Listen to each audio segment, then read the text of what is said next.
ధనుస్సు రాశి. ఈ ధనుస్సు రాశి వారికి ఏప్రిల్ నెల 2024 సంవత్సరానికి గాను ప్రొఫెసర్ డాక్టర్ ములపూడి సత్యనారాయణమూర్తి నేను మాస రాశి ఫలితాలు చెబుతున్నాను. ఈ ధనుస్సు రాశి వారికి రాజ్యస్థితిగతుడైనటువంటి కేతువు వృత్తి వ్యాపార ఉద్యోగ విషయాల్లో అనుకూలమైనటువంటి పవనాలు మీకు వేస్తాయి. ఆ తర్వాత ఎదుగుదల అనేటటువంటి వృత్తిలో కనబడుతూ ఉంటుంది. ఇక అర్ధాష్టమ రాహు మరి 23 ఏప్రిల్ నుంచి కుజుడితో కలవడం, అలాగే 9 ఏప్రిల్ నుంచి బుధుడు వక్రించిన బుధుడితో కలవడం, అలాగే 25 ఏప్రిల్ నుంచి బుధుడు సవ్యదశలో ఉన్న బుధుడు రాహుతో కలవడం, ఇవన్నీ కూడా శుభఫల పరిణామాలు. మనకి చక్కగా వ్యాపారంలో మరి డిపార్ట్మెంటల్ స్టోర్స్, ఈ హోటళ్ళు నడుపుతున్నటువంటి వాళ్ళ వ్యాపారాలన్నీ కూడా చాలా బాగుంటాయి. వృత్తి వ్యాపార ఉద్యోగ విషయాల్లో ప్రమోషన్లు అనేటటువంటివి వస్తాయి.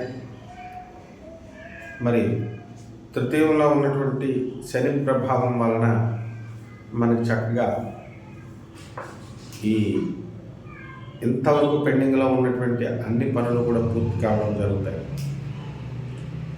కాబట్టి ఎవరికైతే గవర్నమెంట్ కాంట్రాక్ట్స్ చేస్తున్నారో, స్టేట్ గవర్నమెంట్లో కానీ మరి సెంట్రల్లో కానీ రైల్వేస్లో కానీ ఇరిగేషన్లో కానీ అటువంటి వాళ్ళ బిల్స్ ఏవైతే పెండింగ్లో ఉండిపోయినాయో ఆ బిల్స్ అన్నీ కూడా పూర్తి అవ్వడం జరుగుతుంది.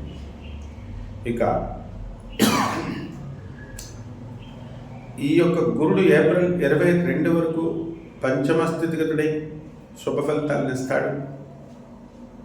మరి అంతవరకు పిల్లలు లేనటువంటి వాళ్ళందరికీ కూడా ఇన్ని సంవత్సరాలుగా వాళ్ళకి పిల్లలు పుడతారు. విద్యార్థులు మంచిగా చదువుతారు. అదేవిధంగా ఈ పెళ్లి కానిటువంటి వాళ్ళు ఎవరైతే ఉన్నారో అటువంటి వాళ్ళంతా కూడా పంచమంలో ఉన్నటువంటి గురుడితో 24 ఏప్రిల్ నుంచి శుక్రుడితో కలవడం, అలాగే 2 ఏప్రిల్ నుంచి వక్రించినటువంటి బుధుడితో కలవడం, ఈ వివాహాలన్నీ కూడా కుదిర్చి పెట్టుకుంటారు, వివాహాల అభావం. అలాగే విదేశాలకు వెళ్ళి ఉద్యోగాలు చేయాలనుకునేటటువంటి ప్రైవేట్ ఉద్యోగస్తులు ఎవరైతే ఉన్నారో అటువంటి వాళ్ళ కోరికలన్నీ కూడా తీరడానికి అవకాశాలు ఉన్నాయి. అదేవిధంగా విదేశాలకు వెళ్ళి చదవాలి అనుకునేటటువంటి విద్యార్థులు ఎవరైతే ఉన్నారో అటువంటి వాళ్ళంతా కూడా మరి వెళ్తారు, విదేశానికి చదువుతారు. సీట్లు కూడా వస్తాయి, మీరు కోరుకున్న చోట్లే సీట్లు రావడం జరుగుతుంది. ఇక గవర్నమెంట్ ఉద్యోగస్తులకి ట్రాన్స్ఫర్స్ కోసం ప్రయత్నం చేస్తున్నటువంటి వాళ్ళు ఉంటారు.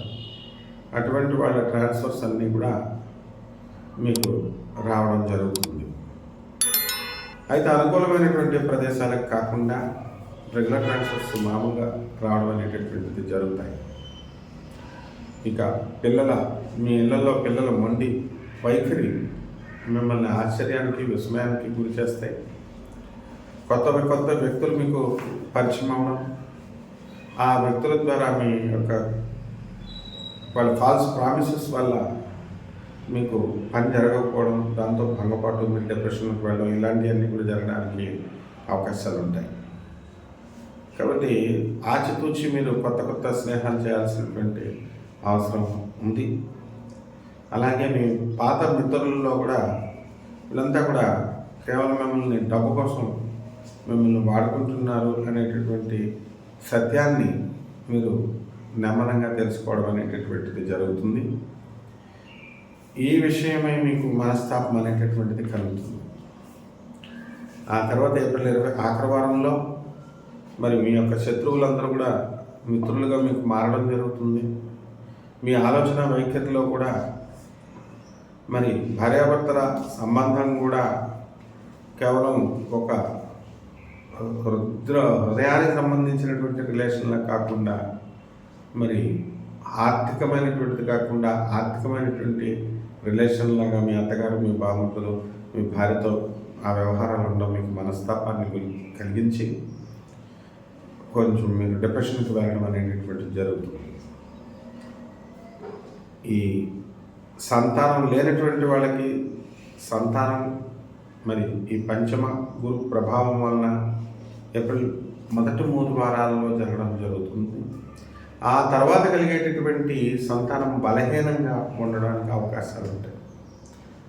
రెమెడీస్ దగ్గరికి వచ్చేసరికి రాహు జపం చేయండి, రాహు స్తోత్రాలు చదవండి, రాహు కిలోంపావు మినుముల్ని ఆవుపేట రంగు ఉన్నటువంటి వస్త్రాన్ని ఇచ్చి పేద బ్రాహ్మణులకు శనివారం నాడు ఉదయం 8 గంటలకి దానం చేయండి. అదేవిధంగా బెజవాడ కనకదుర్గమ్మ యొక్క పాద పద్మాలకి మీరు కుంకుమార్చన చేసుకోవడం ద్వారా ఈ రాహు గ్రహం యొక్క శాంతి అనేటటువంటిది జరుగుతుంది. శుభమస్తు.